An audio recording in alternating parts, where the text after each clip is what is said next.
नमस्कार। आपका बहुत बहुत स्वागत है। आप देख रहे हैं आपके साथ मेरी बात और मैं प्रिय रंजन भारती। देश में अंग्रेजों के जमाने के पुराने कानून बदल दिए गए हैं, दिए गए हैं या फिर इनमें बदलाव किया गया है।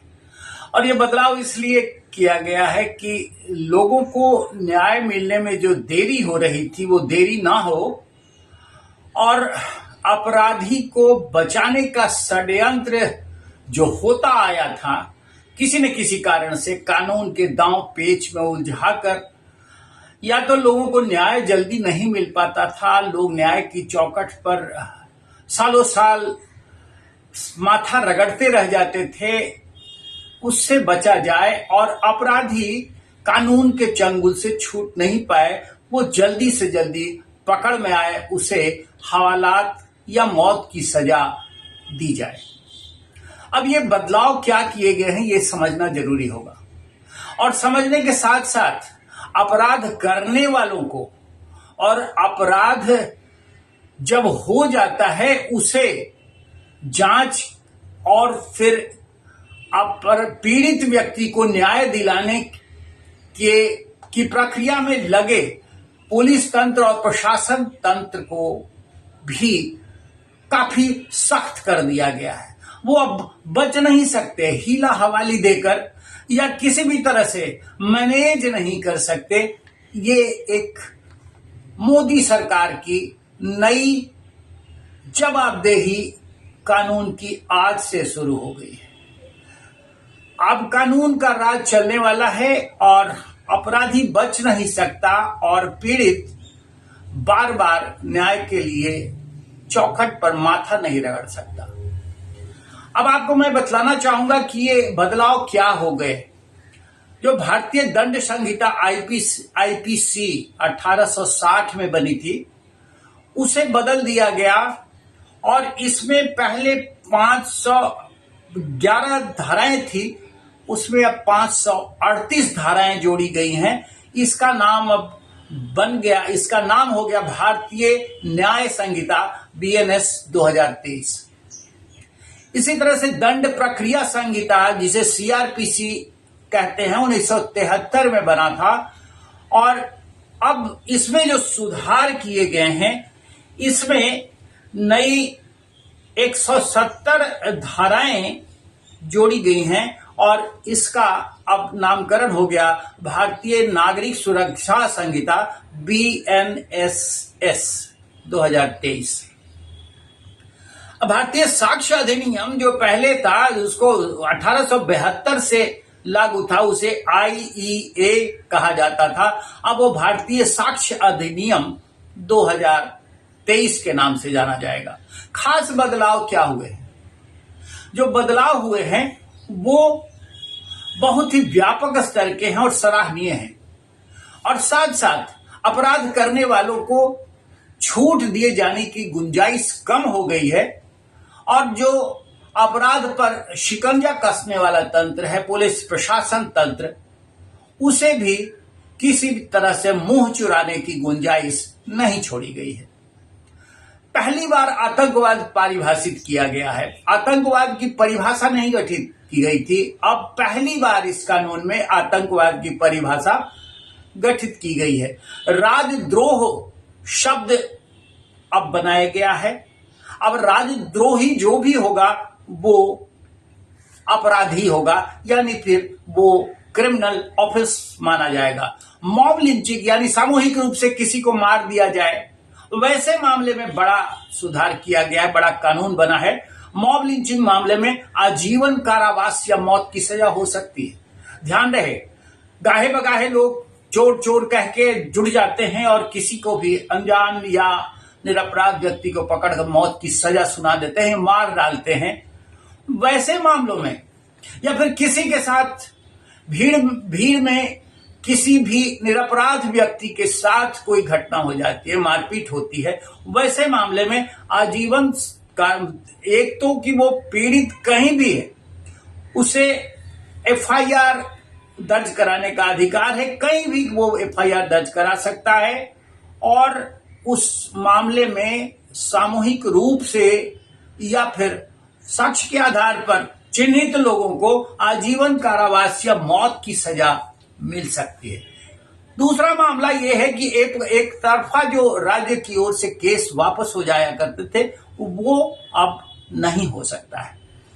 एफआईआर, केस डायरी, चार्जशीट सभी डिजिटल कर दिए गए हैं, यानी फिर उनके साक्ष्य को, ऑडियो वीडियो साक्ष्य को अब कोर्ट मान्यता देगा और उस पर सुनवाई किया जाएगा। ये साक्ष्य अधिनियम के अंदर आ गए हैं। एफआईआर, केस डायरी और सबकी समय सीमाएं तय की गई हैं। अब ये नहीं कि अब कोई अपराध में भुक्तभोगी हैं, हम थाने की चक्कर लगा रहे हैं और फिर हमारे मामले में एफआईआर नहीं दर्ज हो रही है, हम दौड़ लगा रहे हैं, हमें कोई न्याय नहीं मिल पा रहा, वैसा अब नहीं चलने वाला है।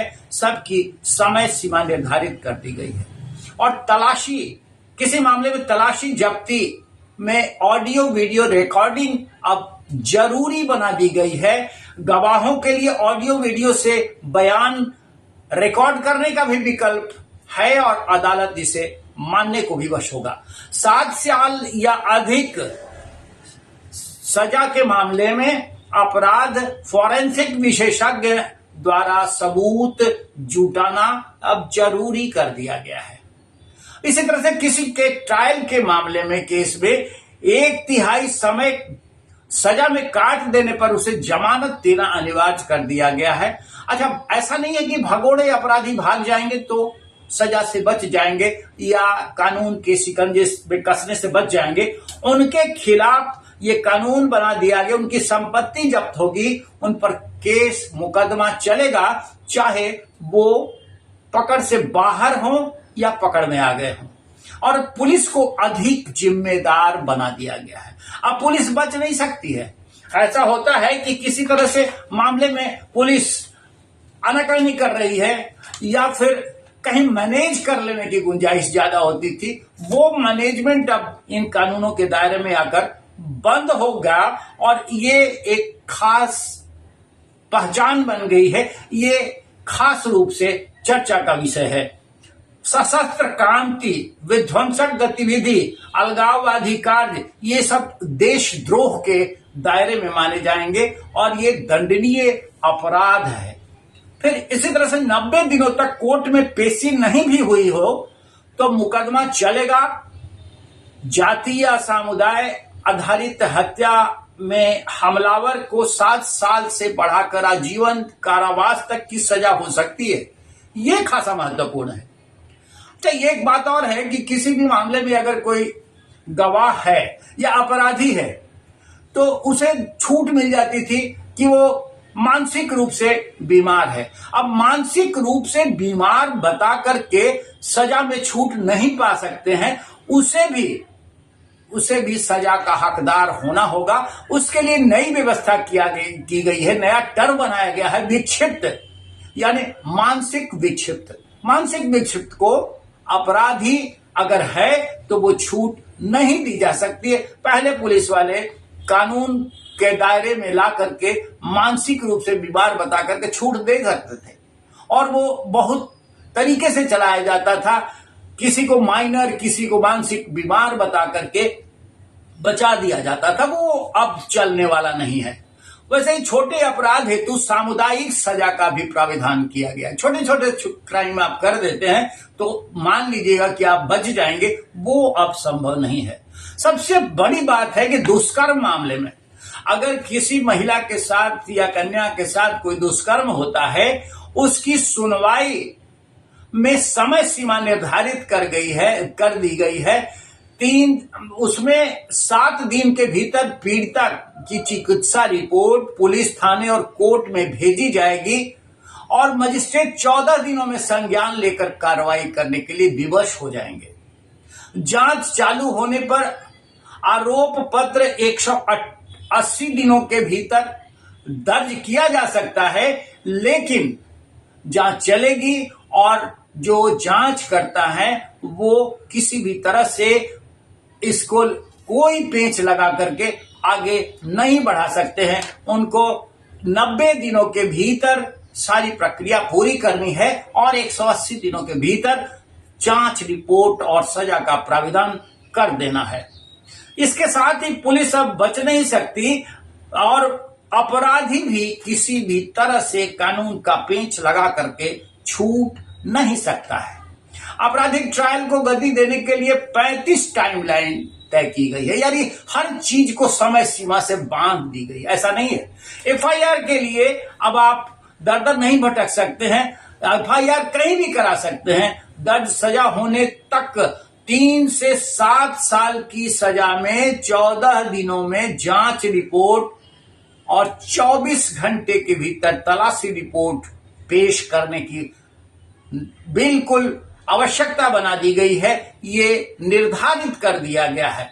इसी तरह से अब आप देखें कि आतंकवाद के मामले में पहले ये व्यवस्था थी कि सरकार की आलोचना करने वाला कोई भी व्यक्ति राष्ट्रद्रोह के मामले में गुनाहगार बता दिया जाता। वो बदलाव कर दिया गया। सरकार की आलोचना राजनीतिक रूप से आप कर सकते हैं, सरकार की निंदा कर सकते हैं, लेकिन राष्ट्रीय संपत्ति को नुकसान पहुंचाना और फिर सामूहिक रूप से किसी भी तरह विध्वंसक कार्रवाई करना वो राजद्रोह के दायरे में आएगा और वो क्रिमिनल ऑफेंस होगा, उसमें आप बच नहीं सकते हैं। मोदी सरकार ने ये जो काम किया है, ये कानूनों में जो बदलाव किया है, ये बड़ा सराहनीय कदम है और इसकी हर जगह सराहना हो रही है। कम से कम सामाजिक स्तर पर लोग इसके जो परिणाम सामने आएंगे उसे लेकर आह्लादित हैं। हाँ, कहीं अगर थोड़ी सी